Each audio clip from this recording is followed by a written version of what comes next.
Let's look at my personal favorite new function that Microsoft added to Excel recently.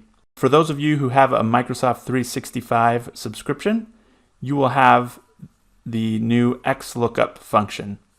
Unfortunately, as of right now, it's not available with other versions of Excel. If you're going to be sharing your spreadsheet with other people that may not have the most up-to-date Excel, it might be better to stick with a VLOOKUP or an index and match. XLOOKUP is actually a function that replaces VLOOKUP, HLOOKUP, and index match, and it has a lot of great features that make it better. So we'll come to our data that we're very familiar with now and type equals XLOOKUP. The syntax for this function is somewhat similar to an index and match. So the first thing that we need to give it is a lookup value. So we'll select this employee ID. We'll hit F4 a couple times so that we can get that $sign in front of the A.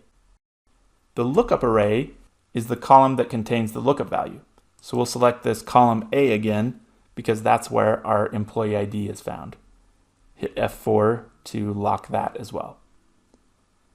And then the next thing that we need to give it is the return array, or which column we want to return. In this case, we want the name column, so we'll select column B. Press enter, and that is all you have to do. One of the biggest advantages of XLOOKUP is that it defaults to an exact match, so you don't have to worry about doing that false at the end. And similar to an index and match, you can pull this formula over because we locked those cells, and this creates some added flexibility with our data. We'll come in here and double click, and now we have our data again.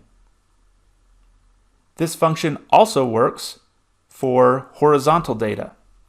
So we'll just go ahead and recreate this XLOOKUP with our lookup value.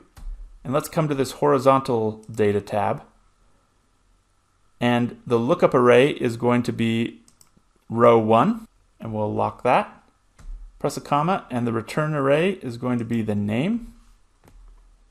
And press enter, and there we have Andre Holt again. There are several other features of an XLOOKUP that I'm not going to talk about right now, but one thing that's helpful, it contains an option to basically put an if-error function in this as well.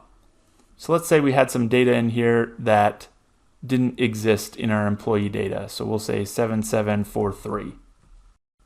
If we pull this formula down, it's going to return an NA, which is what a VLOOKUP would return or an index and match would return as well.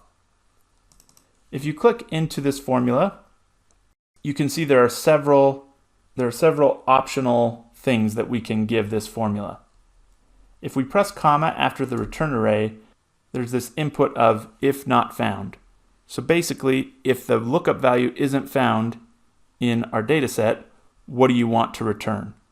You could type another formula in here or anything with text. So we'll type not found. And now this function is returning a text that says not found instead of an error. This is a really big deal if you're returning numbers and have formulas based on those numbers. Errors always tend to ruin spreadsheets. So having an if-error function built in automatically is a nice feature.